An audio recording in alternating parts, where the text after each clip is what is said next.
picture two $1 bills. One is crisp and immaculate, newly arrived from the U.S. Mint.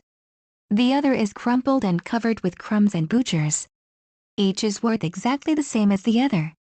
It doesn't matter if the crumbly one previously belonged to a Coke dealer or a Koch brother. It's still good for bus fare. That's fungibility.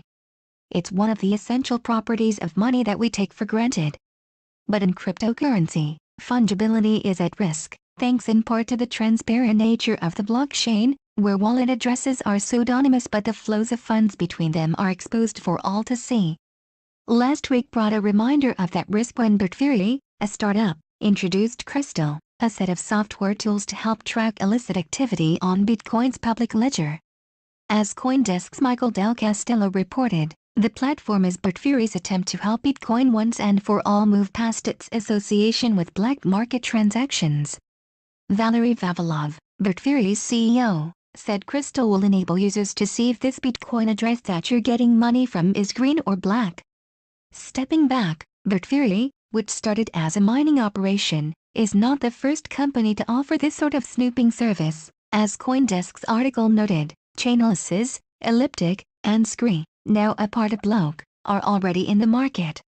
And to be sure, catching criminals, all else equal, is a worthy goal. For the sake of argument, let's assume that all the crimes being solved here are actual crimes, the kind with victims. Further, the surveillance provided by these companies may produce another benefit by helping other startups get or keep accounts with traditional financial institutions. Banks have been reluctant to serve the sector because of its association with illegal activities. If they could demonstrate that their clients aren't moving dirty money, they might get their regulators comfortable with the industry. But the use of the blockchain in this manner could also have perverse effects. Blacklisted balances, as Chris Burnisk and Jack Tatter write in their book Cryptossets, a danger for Bitcoin, especially for balances known to have been used for illegal activity, is that if an exchange or other service blacklists that balance, then that balance becomes illiquid and arguably less valuable than other balances of Bitcoin. Woe to the merchant who sells a pair of alpaca socks to a drug pusher and then can't spend the tainted coins. And that's not the half of it. Burnisk and Tatter go on. While subtle, losing fungibility could be the demise of a digital and distributed currency, hurting the value of all units, not just the ones used for illegal activities. Cryptocurrency developers are well aware of this danger and have been working for years to strengthen user privacy, which in turn would preserve, or restore, fungibility. Some of these techniques, such as ZK snarks and ring signatures, have been pioneered on altcoins like CCASH and Monero, respectively. Loss of fungibility, Burnisk and Tatter write, is one problem that Monero does not have to deal with. Other privacy enhancements, such as Tumblebit, are being developed for Bitcoin itself. Ultimately, I think the challenge will be for any analytics tool to keep up with the variations on cryptocurrencies, with a particular emphasis on the challenges posed by those that appear designed for anonymity, said Jason Weinstein, a strategic advisor to Bitfury and former 15-year veteran of the U.S. Department of Justice who now practices law at Septo and Johnson LLP. These enhancements may compound the regulatory challenges. If you make the accounting layer as private as CCASH, you might sacrifice an entire market, said Charles Hoskinson, founder and chief executive of IOHK, a company developing several blockchain projects including Cardano.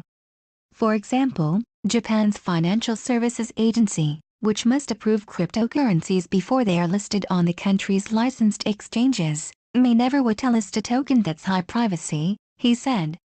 On the other hand, if you don't build these types of features, once de-anonymized, a user's entire financial history from the beginning of time will be exposed.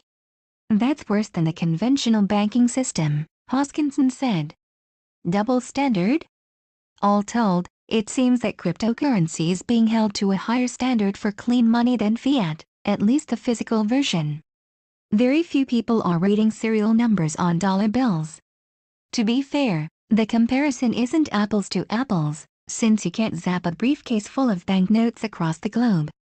Satoshi created Bitcoin so people who don't trust each other could transact over the internet. Exposing all transactions on the blockchain was the price paid for trust in the system, and he, or she, or they thought pseudonymous addresses would mitigate the privacy leak.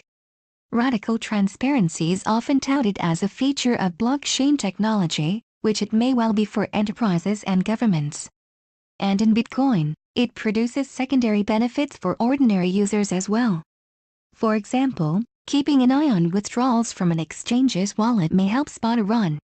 But in the use case of money, the blockchain's openness could also turn out to be a bug. Even for law-abiding citizens,